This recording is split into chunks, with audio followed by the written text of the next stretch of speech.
Revenge, but it's much too high, my dear, much too high. Because it'll prevent you from marrying me. I'd never thought of that. Oh, don't worry about it. As long as we're stuck here, I'll have plenty of time to bring it to your attention. Well, you must listen to me, darling. Really, Mr. McNear. Did you call? No. No, Mr. McNear was just trying to be funny, that's all.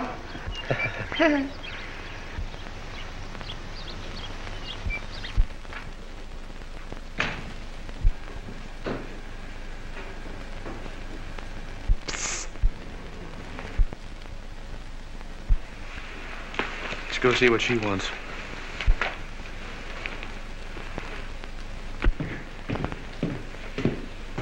Will you come in here a minute?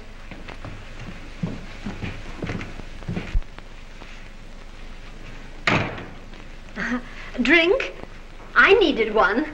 No, thank you, but I would like a cigarette. Well, look in my bag. Well, how about you, Mr. Thurston? No, thanks.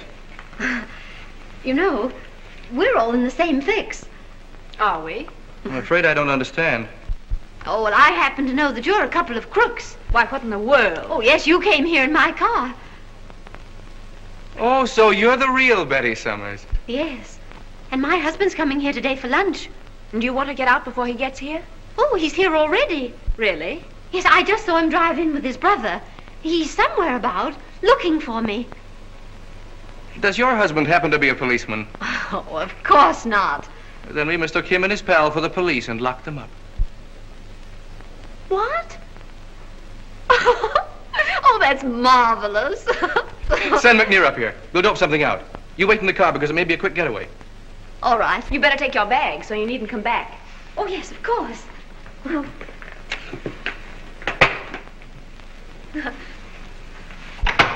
Thank you. Well, it's 12:15. And I'm still in love with you. Ralph should be here any moment now.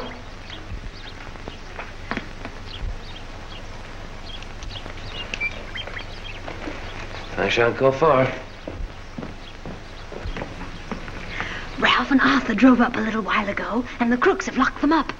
That's nice. Well, let's grab Ralph's car and run away. Oh, but you forget, my dear, we're quarantined. Quarantined? That's the bunk. If Ralph got in, why can't we get out? Come on. Well, I'd like to, Betty, but I can't leave Georgiana. You see, she's in danger.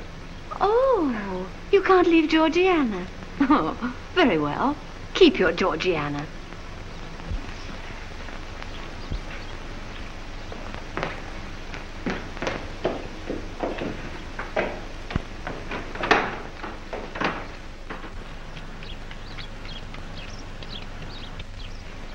Well, there's nothing left to do but go down there and get rough. Well, not while he has that gun. Oh, I was thinking.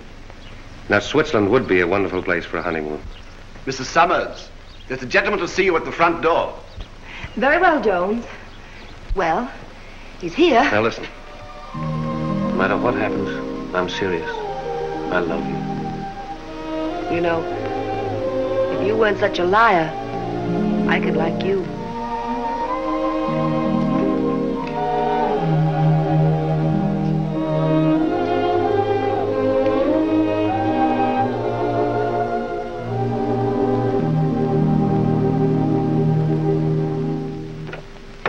Lady of the house? Yes, I'm Mrs. Summers. Police officer from headquarters. Oh, Winkle Steinberger's my name, but just call me Wink. We'll get through quicker. won't you come in, please? Have the men surround the house. Oh, officer, I'm so glad. The two people you want and the jewels are here.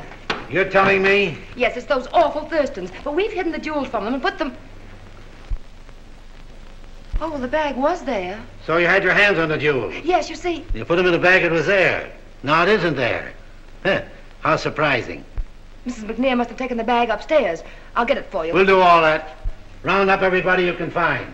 I tell you, the pair you want are the Thurstons. You don't seem to like the Thurstons, Mrs. Summers. They've had us in fear of our lives ever since they arrived last night. Ah, well, why didn't you telephone for the police? Well, you see, we have no phone, and then it's rather a complicated story. You see... All right, save it. Who's this? Mr. McNear. He was holding a knitting basket in his lap. The gun was in it. In his knitting basket. Boy, when they're hard, they're hard. All right, I'll take him. Sit down and relax. The house is surrounded. I'm quite capable of getting down these steps by myself. I've done nothing, I tell you, absolutely nothing. I don't know anything about anything. That's your answer, lady? Park yourself. The house is surrounded. Officer, there are the two. May I ask what this is all about? May I ask where you got those clothes? I'll do the asking. Come in and join the meeting. Sit down. The house is surrounded.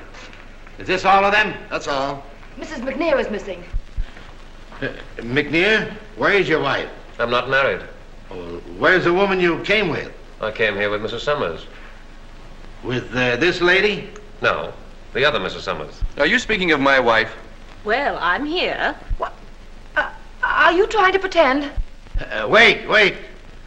Find that other woman. And find her bag. The jewels are in her bag. What are they talking about? Can't you see? Shut up. Now, madam, start right in and get it off your chest. Well, last night, those two arrived in a stolen car. I know because I recognized it as one belonging to Mrs. Summers. Wait. Just point out which Miss Summers the car belongs to. But that's the one you're looking for. At any moment, I shall ask to be taken to the psychopathic ward. Shut up.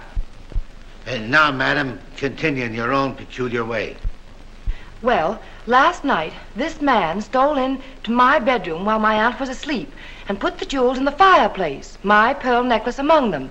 This morning, I took the jewels out of the fireplace and put them in Betty Summers' bag, just so they'd be safe. In my bag? No other woman in the house, Wink. Auntie, did you see somebody hide any jewels in the fireplace while you were asleep? I don't know anything.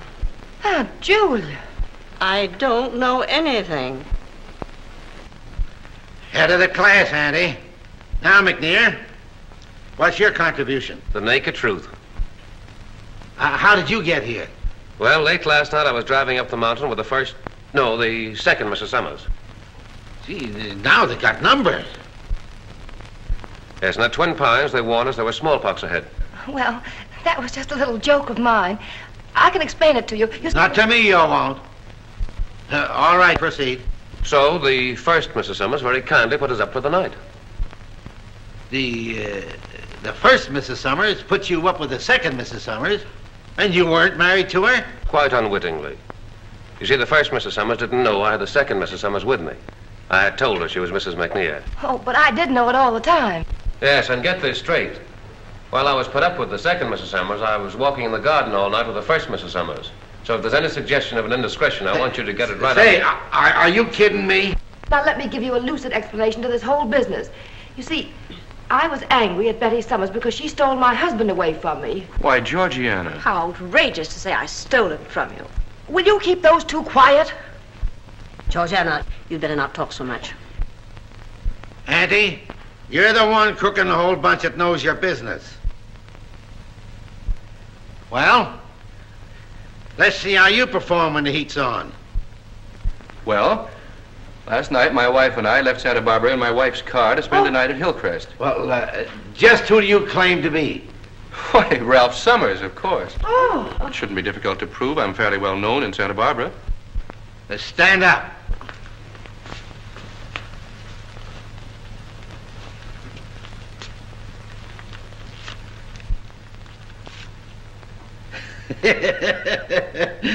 That's my watch, too. No, really? Yes.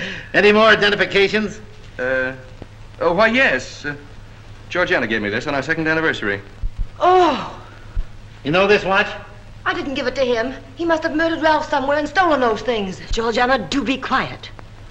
You're okay. All right, Mr. Summers. Your ex-wife must have changed a lot since you were married to her. It's inexplicable. Now, Georgie, maybe you'll tell us why you bribed two gas station boys to pull that stuff. Well, They squeal, so come clean. Well, it was just a little joke. Oh, but I can't explain it to you. You're the most utterly impossible. Well, I'll explain it to you. You were in Santa Barbara last night, weren't you? Yes. And you ran across Summers in the casino. The house detective saw you talking together. And you tipped off this bird McNear. Real name's Brady. Been working Santa Barbara all summer. Brady gets his maul and robs your room. Meanwhile, you come on ahead. When Brady and his maul arrived, well, they all get nervous. And the maul blows somewhere else with the loot. When you got here, well, they thought if the police